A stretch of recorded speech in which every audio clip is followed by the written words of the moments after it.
મારું નામ વસરામભાઈ વેજાભાઈ મોકરિયા, ગામ રાણાવાવ, તાલુકો રાણાવાવ। 11/11 રોજ મારો દીકરો હિરેન, નાનો દીકરો, એ પોતે જોબ ઉપર પોરબંદરમાં યસ બેંકમાં આસિસ્ટન્ટ મેનેજર છે। એ મોટરસાઇકલ લઈ અને ઘરેથી નીકળ્યો, રાણાવાવ બાયપાસમાં પીગ્યા।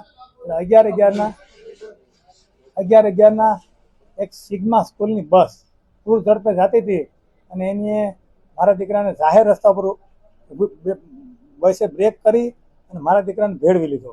મારો દીકરો એમાં મતલબ ભેળવાઈ ગયો, અકસ્માત થઈ ગયો।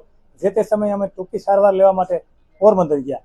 પોરબંદરમાં સામાન્ય નાની સારવાર લઈ અને ત્યાંથી અમે પરભારા એક એવી એમ્બ્યુલન્સ લઈને નસીબ લઈ અમે અડધી કલાકમાં અહીં પહોંચ્યા।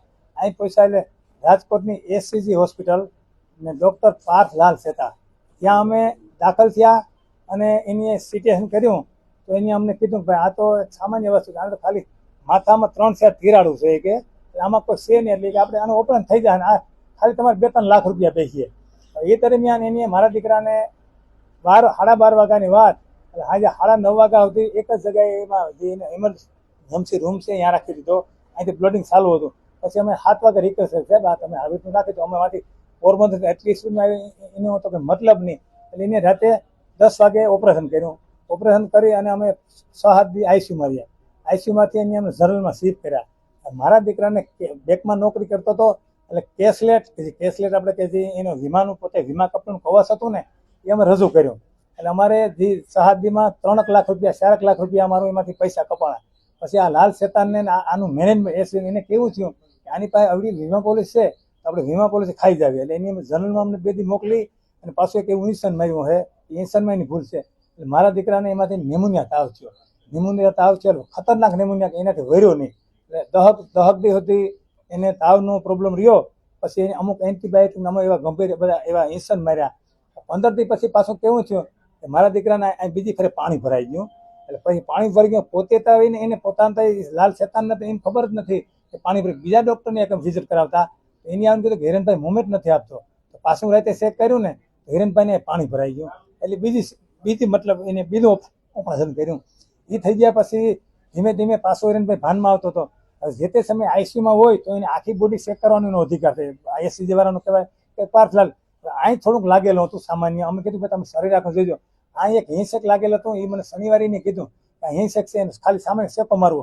એ શનિ, રવિ, સોમ ને મંગળવારે એને અહીં કર્યું પોતે ઓપરેશન, તો 5 ઇંચ આમ 5 ઇંચ આમ એવડો મોટો શેકો મારી દીધો, એ કાઢી લીધું। એનો વિષયનું તો સતાઈને કાઢી લીધું, એ થઈ ગયું। એને પૈસા સારું થઈ ને 5 દી સારું 5 દી મળું, પાછા એમ કરતા પાછા વળી 8-10 દી થયા તો એને પાછો 28 તારીખે પાછો કેવું થયું કે આઈસીયુની અંદર દાખલ છે।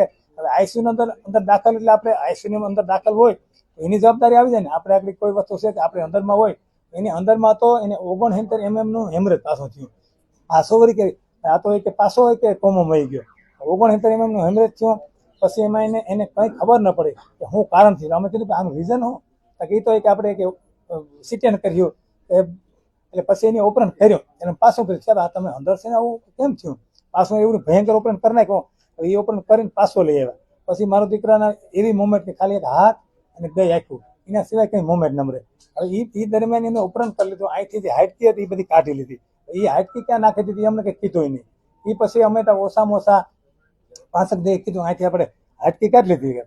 પછી ત્યાંથી એ થઈ ગયું। એમ કરતાં એની નજર કેવી કે અમારે 1.5 મહિનો થયો ને એટલે અમારું 31 લાખ રૂપિયાની બિલ કર્યું।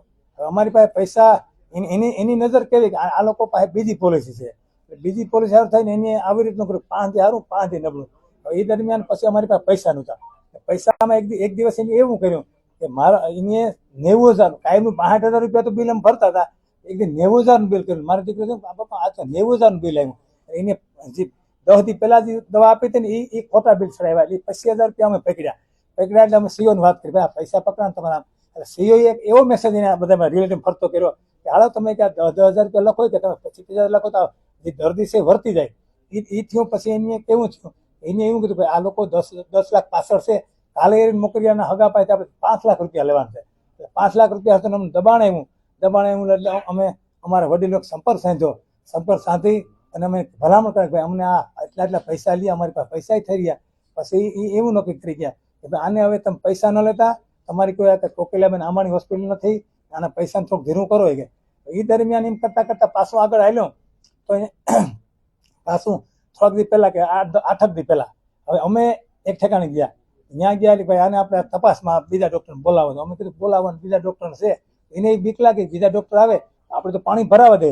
તો અમારી મજૂરી વગરનો એને મારા દીકરાની પુત્રવધુ હતું એની સહી લઈ એની પાછી સર્જરી કરી નાખી. આજે ચોથી સર્જરી કરી નાખી ને ત્યાંથી અમારો દીકરો ભાઈ ભગવાને મારા દીકરાને હમું ન થવા દીધું. અને આ એસસીજી હોસ્પિટલ એટલે ખરેખર હું તો સરકારને કહું હાથ જોડીને કે મેં તો મારો 6 વર્ષનો દીકરો ગુમાવ્યો, મેં એને કેમ ભણાવ્યો, કેમ નોકરીમાં લગાડ્યો. તો અમે આ કઈ મીડિયાનો સહારો અને અમે એની એફઆઈઆર દાખલ કરી કે હવે મારો દીકરો તમે ગુમાવ્યો, આ જગ્યાએ કોઈ બીજાનો દીકરો બીજાના દીકરાનો ભોગ ન બને. આ હોસ્પિટલ હું તાળા લાગી જાય.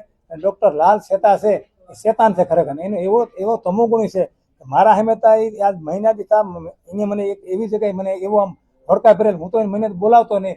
તો ખરેખર લાલ શેતાનું લાયસન્સ રદ થવું જોઈએ, આ હોસ્પિટલ તાળા લાગવા જોઈએ. સરકારને મારો એટલો ખરેખર અનુરોધ છે.